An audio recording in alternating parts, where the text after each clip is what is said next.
Hi friends, hello all, welcome to my channel. ఈరోజు రవ్వ బర్ఫీ ఎలా చేయాలో చూద్దాం. ముందుగా గిన్నె పెట్టుకొని దాంట్లోకి పాలు అయితే యాడ్ చేసుకోండి.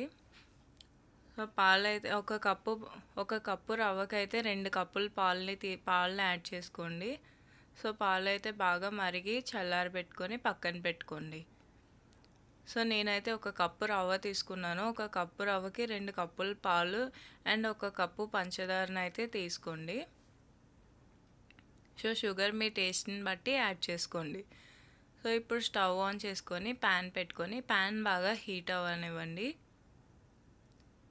సో ప్యాన్ బాగా హీట్ అయిన తర్వాత దాంట్లోకి ఒక 2 టేబుల్ స్పూన్ నెయ్యిని అయితే యాడ్ చేసుకోండి. 2 టేబుల్ స్పూన్ నెయ్యిని అయితే యాడ్ చేసుకొని దాన్ని బాగా హీట్ అవనివ్వండి. సో ఇప్పుడైతే నెయ్యి బాగా హీట్ అయింది. సో దీంట్లోకి మనం తీసుకున్న ఒక కప్పు రవ్వను అయితే యాడ్ చేసుకొని బాగా కలపండి.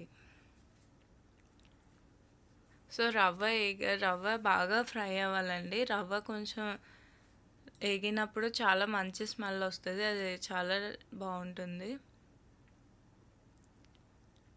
సో రవ్వ బాగా ఫ్రై అవ్వాలి.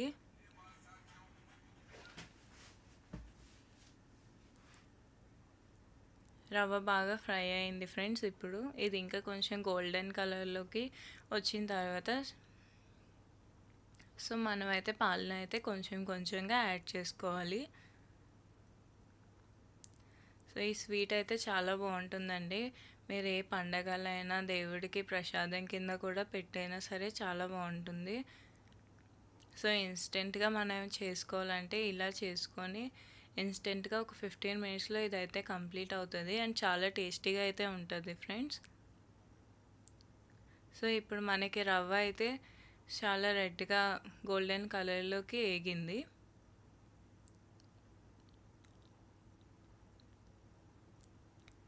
సో ఇప్పుడు రవ్వని మనం దీన్ని ఇప్పుడు మీడియం ఫ్లేమ్లోకి టర్న్ ఆఫ్ చేసుకోవాలి, ఎందుకంటే రవ్వ కొంచెం మాడుతుంది.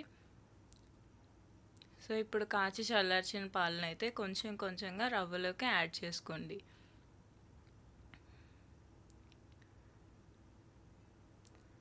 సో పాలను అయితే కొంచెం కొంచెంగా యాడ్ చేసుకోండి, ఎందుకంటే మన రవ్వ కొంచెం వేడిగా ఉంది కాబట్టి అది పొంగే ఛాన్సెస్ ఎక్కువగా ఉంది.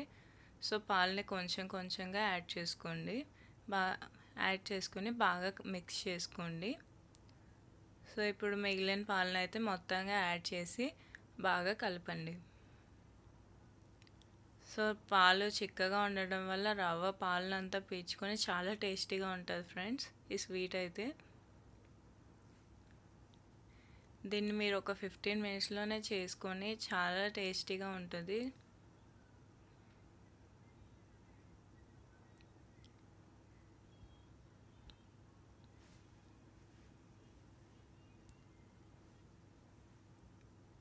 సో ఇప్పుడైతే ఇది వేగిన తర్వాత ఇప్పుడు దీంట్లోకి షుగర్ అయితే యాడ్ చేసుకొని బాగా ఉడికించుకోండి.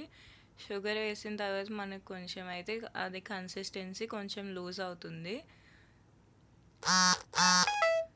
సో ఇప్పుడైతే మనకి ఇది కొంచెం బాగా ఉడికింది. సో ఇప్పుడు దీంట్లోకి మనం కొంచెం క్యాప్ పెట్టుకొని దీన్ని అయితే మనం బాగా కాసేపు ఉడకబెట్టండి. సో ఒక 2 మినిట్స్ తర్వాత క్యాప్ తీసి చూస్తే మన రవ్వ బర్ఫీ అయితే ఇది కొంచెం కన్సిస్టెన్సీ ఇలా వచ్చింది. సో ఇప్పుడు దీంట్లోకి కొంచెం యాలకులు యాడ్ చేసుకోండి. యాలకులు యాడ్ చేసుకొని బాగా కలపండి. సో దీంట్లోకి యాలకుల ఫ్లేవర్ కూడా చాలా టేస్టీగా ఉంటుంది. ఇప్పుడు ఒక బౌల్ తీసుకొని దానికి నెయ్యి అయితే యాడ్ చేసుకోండి. నెయ్యి అయితే దానికి రాసి దాన్ని ఒక పక్కన పెట్టండి. సో మన రవ్వ కన్సిస్టెన్సీ ఇలా వస్తే సరిపోతుంది. మన స్వీట్ అయితే ఆల్మోస్ట్ కంప్లీట్ అయిపోయిందండి.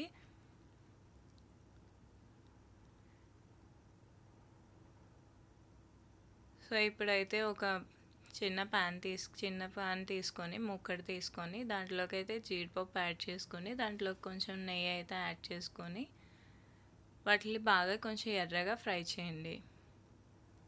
సో జీడిపప్పు అయితే ఎగిపోయిందండి.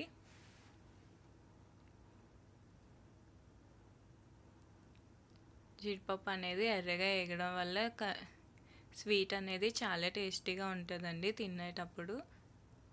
సో ఇప్పుడు దీన్ని అయితే మన స్వీట్లోకి యాడ్ చేసుకొని బాగా మిక్స్ చేయండి. సో ఇదంతా బాగా మిక్స్ చేయండి. ఇప్పుడైతే స్టవ్ టర్న్ ఆఫ్ చేసుకోండి. మన స్వీట్ అయితే ఆల్మోస్ట్ ఇప్పుడు కంప్లీట్ అయిపోయింది. ఇప్పుడు దీన్ని మన బౌల్లోకి అయితే యాడ్ చేసుకోండి.